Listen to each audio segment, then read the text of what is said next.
Rencana perombakan besar jajaran direksi dan Dewan Komisaris melalui rapat umum pemegang saham luar biasa yang akan digelar pada 17 Desember 2025 mendapat respon positif dari para investor. Hal ini terlihat dari pergerakan saham PT Goto Gojek Tokopedia Tbk yang menguat pada perdagangan Senin, 24 November 2025. Berdasarkan data Stockbit, saham Goto diperdagangkan di level Rp67, naik 4,69% dibandingkan penutupan sebelumnya. Bahkan, saham Goto sempat menyentuh Rp68 sebagai level tertinggi dan berada pada level terendah Rp64, sebelum stabil di kisaran 66 hingga 67. Penguatan tersebut menjadikan saham Goto sebagai top gainers LQ45 pada perdagangan tersebut. Indeks harga saham gabungan bergerak di zona hijau sepanjang perdagangan sesi pertama, Senin, 24 November 2025. Mengutip data RTI, IHSG naik 0,84% atau 70,96 poin ke level 8.485,31. Sebanyak 351 saham menguat, 270 saham melemah, dan 189 saham stagnan. Dalam keterbukaan informasi yang disampaikan kepada Bursa Efek Indonesia, Goto mengumumkan telah menerima pengunduran diri sejumlah anggota direksi dan komisaris per 24 November 2025. Salah satunya adalah Patrick Sugitowaluyo, yang resmi melepas jabatannya sebagai Direktur Utama.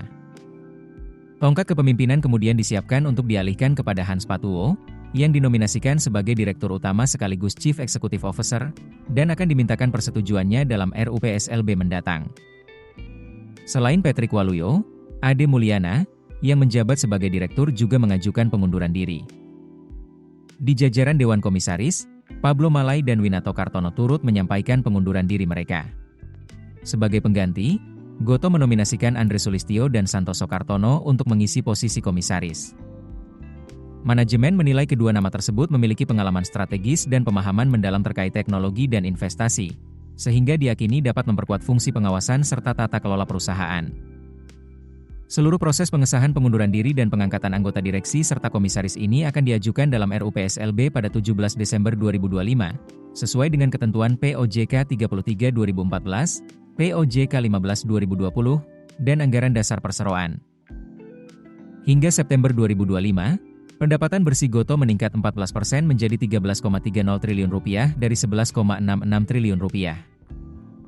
Selain itu, untuk pertama kalinya, Perseroan membukukan laba sebelum pajak yang disesuaikan sebesar Rp62 miliar, menandai peralihan dari tren rugi dalam beberapa periode sebelumnya. Laba sebelum pajak yang disesuaikan ini dihitung berdasarkan rugi periode berjalan yang kemudian ditambahkan dengan beban pajak penghasilan, serta bagian kerugian bersih dari Tokopedia.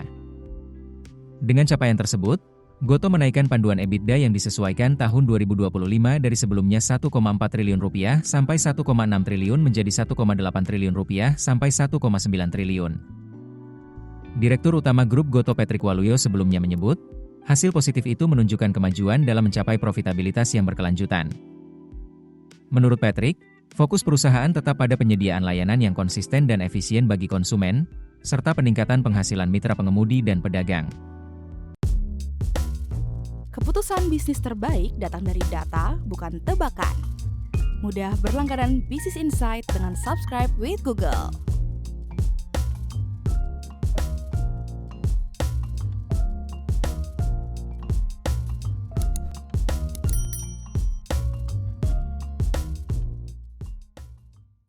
Download aplikasi Kontan sekarang di App Store atau Play Store.